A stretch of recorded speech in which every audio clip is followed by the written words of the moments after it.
My heart is heavy this morning. And I'm about to break one of my rules that I have for myself and for you. And that is that I don't know exactly what I'm about to say. But I respect your time and your attention.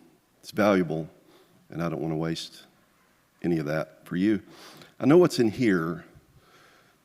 I don't know exactly how to express it, but I'm going to try. And if I fail miserably, at least you have the consolation that I'm not going to speak that long. So it'll be over soon, and you'll have your turn. My heart is heavy.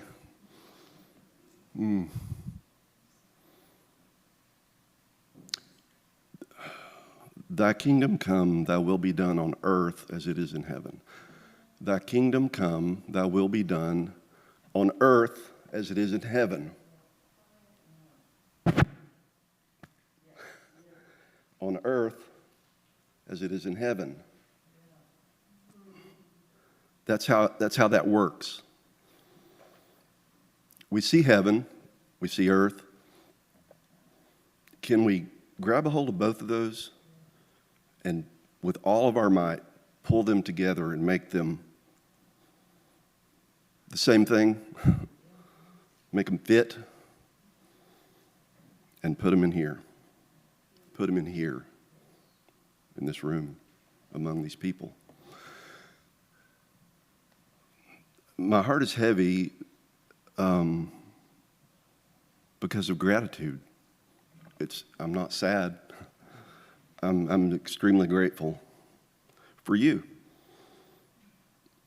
for what's happening here, what's been happening for many, many years here. I was speaking, we had a Thanksgiving party at our house yesterday. A lot of family was over.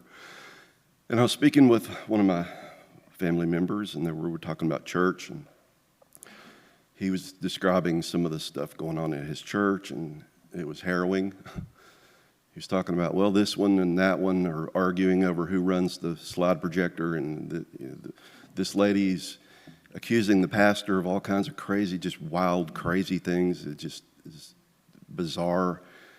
And the pastor's afraid to confront it because he didn't want to offend that group, and they might run off. And it's just a mess. And it made me sad. But it also made me extremely grateful for you. And we've worked very hard for decades to not have that here. And we don't. And it's a very, very precious thing we have. And such an opportunity to do something special together. And we're doing it. But it's so fragile, guys. It's so fragile. You know, you may have heard people talk about, to have a good marriage, you have to have two people trying really hard to have a good marriage. And it only takes one of them to ruin it. It only takes one of them to ruin it. And no matter how great and wonderful the other person is, the marriage itself is vulnerable to either or party ruining it. It's precious, but it's vulnerable.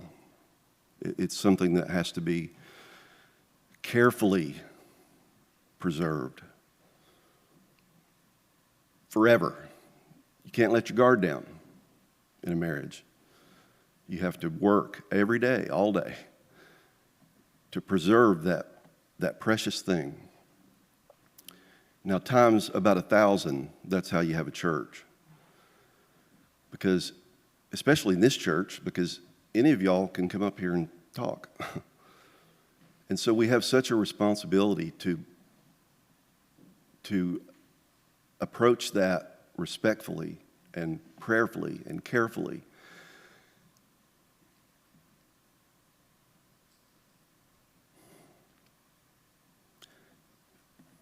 We are seeking unity, not uniformity. And those are two different things. And they're not even that compatible. I guess you could have both, but pretty rare. We're not trying to have uniformity here because there's something more important. Uniformity is great.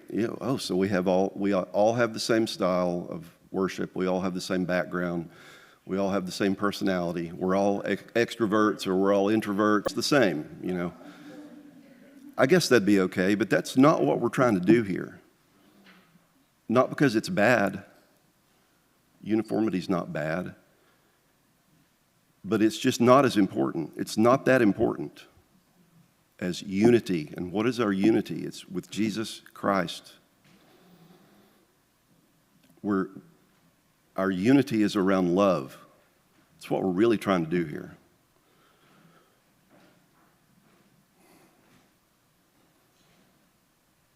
And that's a precious, rare thing. Rare. And it's so delicate. It's so vulnerable to being torn down. Just a few bad actors can really mess it up. How people deal with that a lot of times is by having a strong authority who tells everybody how it's going to be. This is how we're going to worship. This is how you should be. This is what you should believe. This is what we're doing. And we don't have that on purpose. We never have.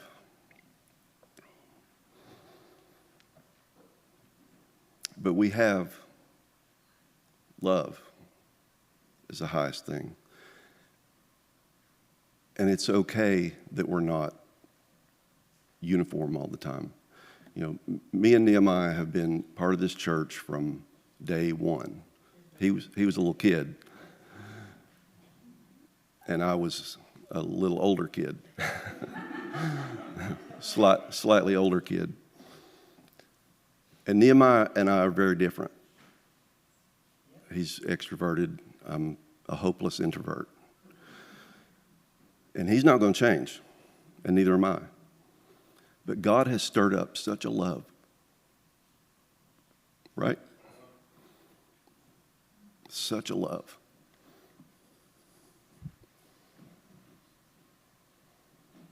Such a love that the uniformity could not matter less. In fact, it becomes a strength because he can do things I can't do.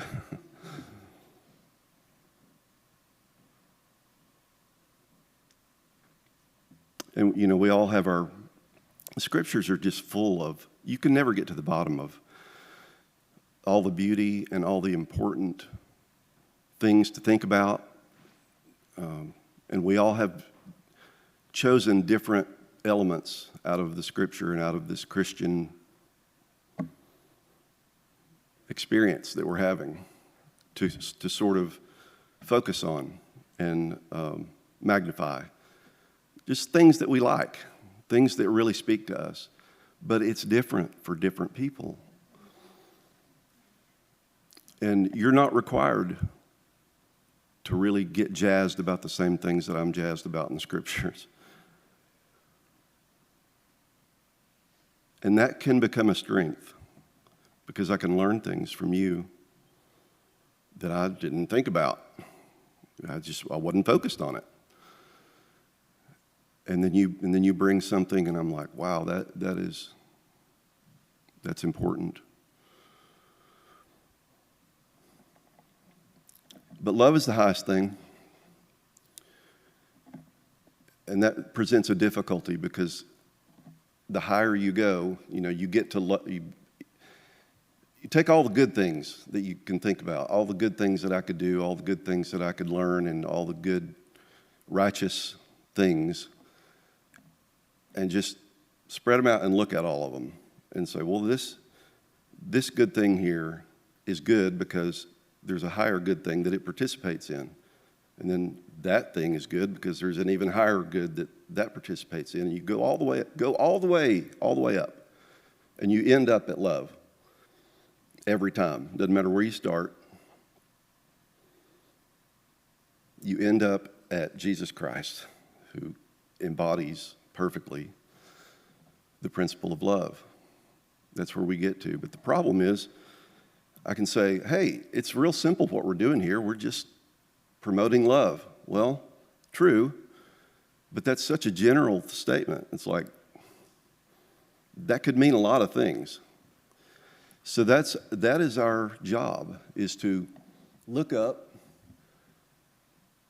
recognize love as the highest thing that we should be about, and then find some particulars in there and bring them down to earth. Heaven and earth.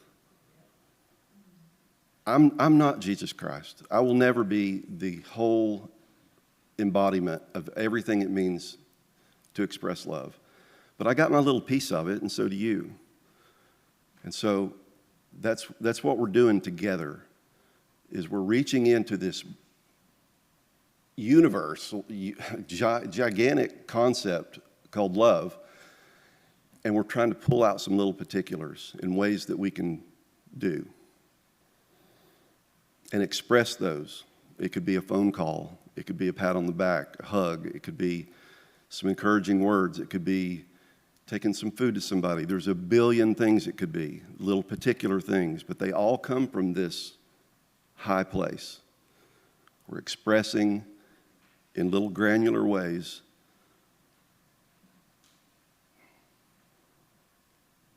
pieces of this gigantic, overwhelming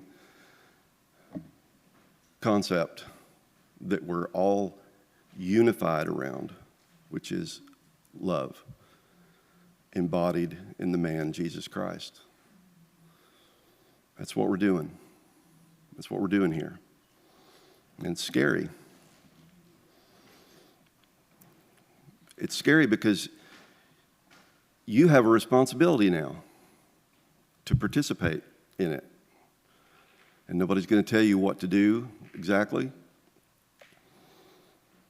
You know, if stuff goes sideways, there are some men here that will straighten it out. I guarantee that.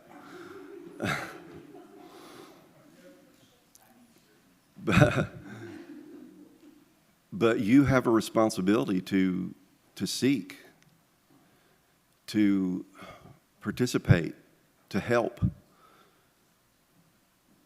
to build alongside the rest of us. It's on you. That's a scary thing. It's a scary thing to a lot of people. But the alternative is even scarier. The alternative is we'll just unify or we will uniform ourselves around something less important, not necessarily something bad. It could be a doctrine. It could be a style. It could be whatever. It could be a lot of things. And that's scarier to me, because you end up with the situation where you can have these squabbles over who's going to run the slide projector. And people who think they can just make up things about the pastor. But we're not doing that here. We are unified around love of Jesus Christ, not uniformity. So it's on you to discern what the Spirit is doing in general and in particular, like right now, and participate in that. But this is a crazy thing we're doing. It's really crazy. But it's exciting. And I am so grateful, so grateful. And some of you I haven't known but a couple of months. But me and Michael are so different. We're very different. But, I'm sorry? Yeah. But you know what? I love Michael. And I'm talking about men here because I don't want to stand up here and say, I love your wife. Or I love that woman. But I do love your wives as well. Sarah's precious. Sarah's precious, and I love her too. So I guess I did say it. Sorry. But, you know, me and Michael don't have to be the same. And I don't even like myself that much. I don't want you to be like me. I'm kind of bored of myself. I like being around people who have you know, something different to offer, a different perspective and things like that. But the way that doesn't become opposition is that you're plugged into the high thing, love, and so am I. It's our meeting place. The differences don't matter. In fact, they become fun. Because I'm committed to love and because you're committed to love, and as I get to know your personality, there's things that I know maybe are, I'm not going to push your buttons when I figure out what they are, because I love you. We can just not talk about that part or whatever, you know. It's fine. It's fine if we are both committed to the highest thing, which is Jesus Christ and his embodiment of love. The other stuff will just work out. Thank you.